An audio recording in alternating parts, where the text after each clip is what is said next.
Kamusta mga kababayan sa Pilipinas at sa mga OFW natin sa US, Canada, Australia, Dubai, Hong Kong at iba pang sulok ng mundo. Alam nyo ba, may bagong spokesperson ang House of Representatives, si Princess Abante. Pero teka, bakit tunituring siyang palpak ng marami? Ngawa lang daw ng ngawa, pero wala naman laman ang sinasabi, no? At sa kabilang banda, bakit lalong lumalakas ang suporta kay Vice President Sara Duterte kahit dinudurog siya ng mga kritiko? Ngayon, aalamin natin ang totoong kwento sa likod ng mga headline with a sprinkle of humor and a whole lot of truth. Ako nga pala si #WalkWithLan at ito ang ating political chismis at katotohanan episode. For the next couple of minutes, we are diving deep into Philippine politics mula sa mga palpak na spokesperson hanggang sa mga power moves ni VP Sara Duterte. This is for the youth na gustong malaman ang behind the scenes at para sa mga OFW na gustong updated sa drama ng bayan kahit nasa Los Angeles, Sydney. Hello, yan. Nawala. Hello, yan. Okay ha, this is for the youth na gustong malaman ang behind the scenes at para sa mga OFW na gustong updated sa drama ng bayan kahit nasa Los Angeles, Sydney o Riyadh kayo. Okay, to my viewers in Quezon City, Davao City, no, Cebu City, Dubai, Toronto at lahat ng cities na sinusuportahan ako, salamat ng marami. Hit that subscribe button, like at share to sa mga tropa mo abroad para mas marami tayong ma-reach mga kaibigan. Okay so what's on the menu today? Una, we will analyze si Princess Abante's performance as House spokesperson. Okay is she really all talk, no substance? Pangalawa, we will break down the growing support of VP Sara Duterte kahit na dinadaga siya ng impeachment at political attacks. And finally, we will connect the dots. Anong ibig sabihin nito sa future ng Philippine politics?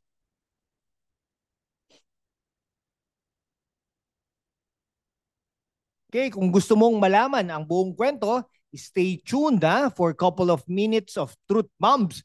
I-like mo na yan, i-comment mo, and thoughts mo i-comment mo ang thoughts mo. At kung may extra ka dyan, please send a super thanks para may pagpatuloy natin ito. Para sa mga OFW, this is your chance to support Pinoy content na may sense. Let's get started.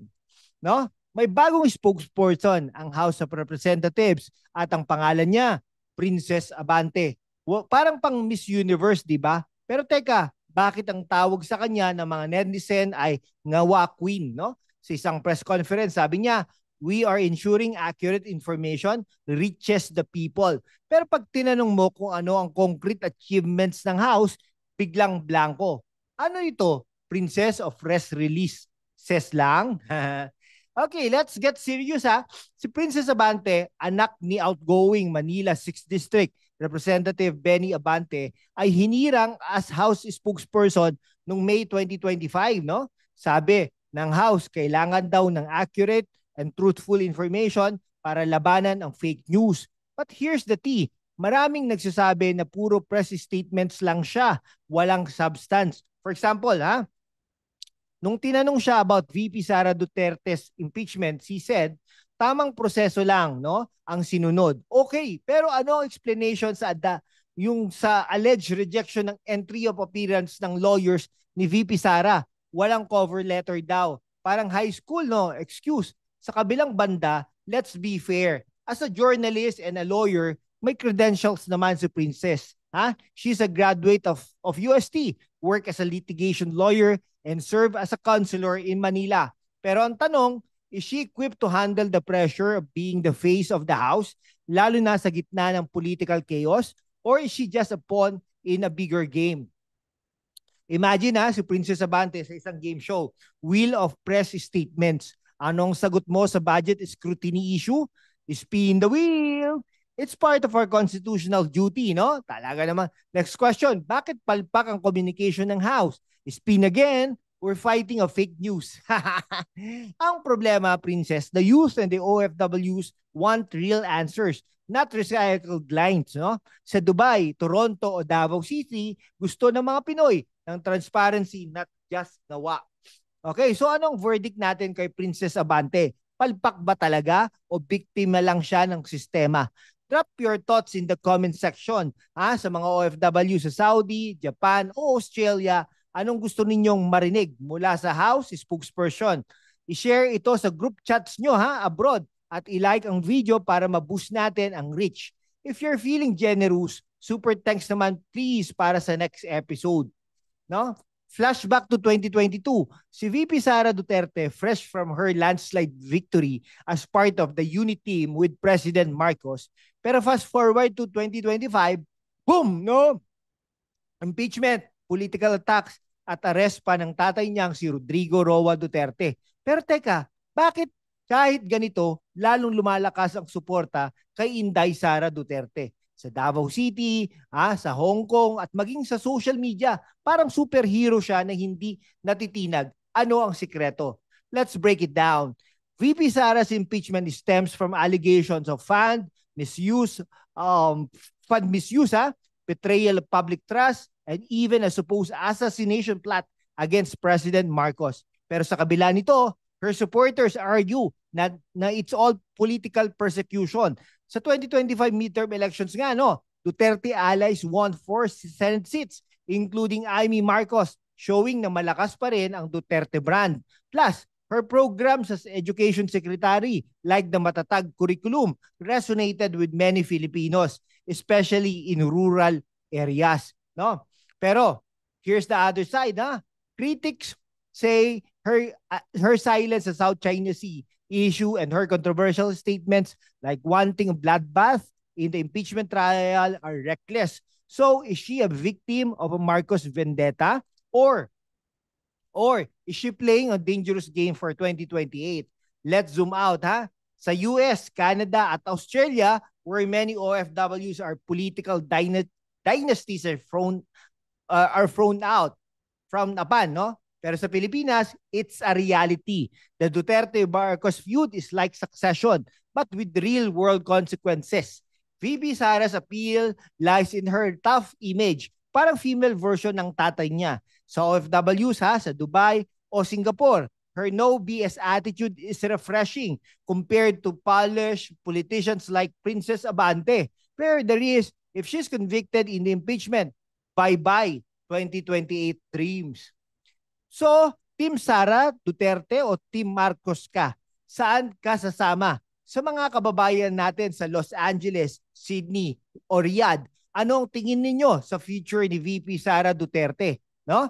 Comment down below and don't forget to subscribe and share it. Kung may extra ka naman dyan, super thanks naman please para may pagpatuloy natin ang ganitong content para sa Global Pinoys. Imagine the Philippines in 2028. Sino kaya ang presidente? Si VP Sara ba? Despite the impeachment? O baka naman si House Speaker Martin Romualdez na Marcos ally? Pero teka, saan napunta si Princess Abante? Baka naman siya ang next big thing, no? O baka spokesperson pa rin lang. Okay, the truth is, the drama we're seeing now is shaping the future of our country.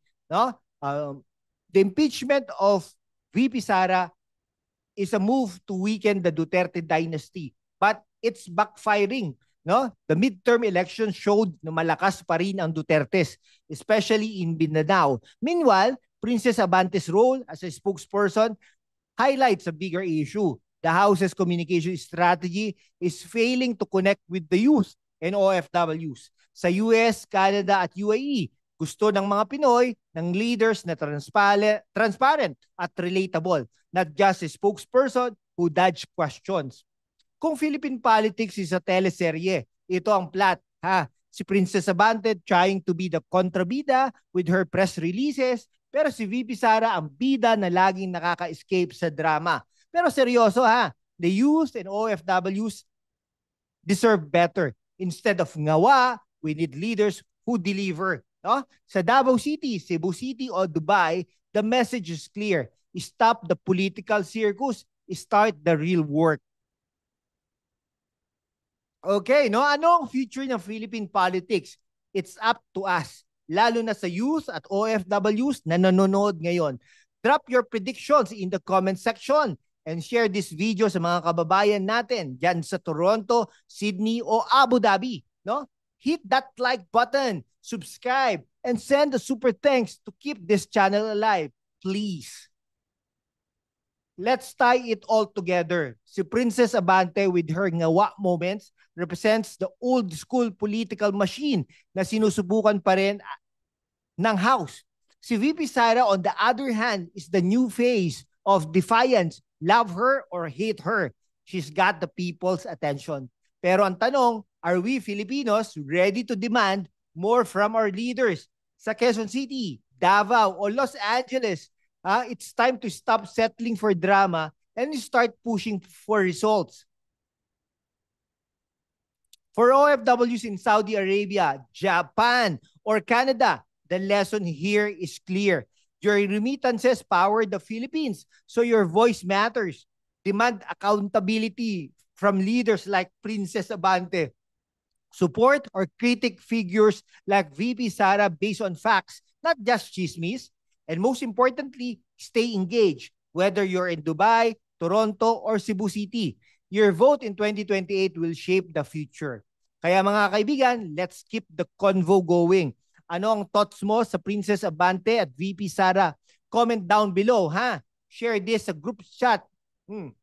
Group chats nyo sa Hong Kong, Australia, o US. And don't forget to like and subscribe. Super thanks naman please for those who want to support Pinoy content na pang world class. Okay. So ano natutunan natin ngayon? Si Princess Abante, bagong spokesperson, pero mukhang kailangan pa ng polish. O baka new script na may laman, no? Si VP Sara Duterte kahit dinadaga ng impeachment, lalo pang lumalakas ang suporta mula sa youth at OFWs. At ang Philippine politics, it's a wild ride. Pero kaya nating baguhin kung sama-sama tayong lahat. So mga kababayan na sa US, Canada, Dubai at lahat ng OFWs, you're in the backbone of our country. Kaya naman, stay informed, stay empowered. Whether you're in Davao City, Quezon City, o Sydney, let's demand better leaders, ha? Ang future ng Pilipinas, nasa kamay natin. Kung nagustuhan mo ito, hit that subscribe button. Like at i-share sa mga kababayan natin sa abroad. Comment your thoughts below. Team Princess Abante ka ba? O Team VP Sara ka? Special shout out sa mga viewers sa Los Angeles, Toronto, Dubai, Riyadh, at Hong Kong, no? At lahat ng cities na sinusuportahan ako. If you want more content like this, send a super thanks naman please para maipagpatuloy natin ito. Salamat at see you in the next video. Paalam!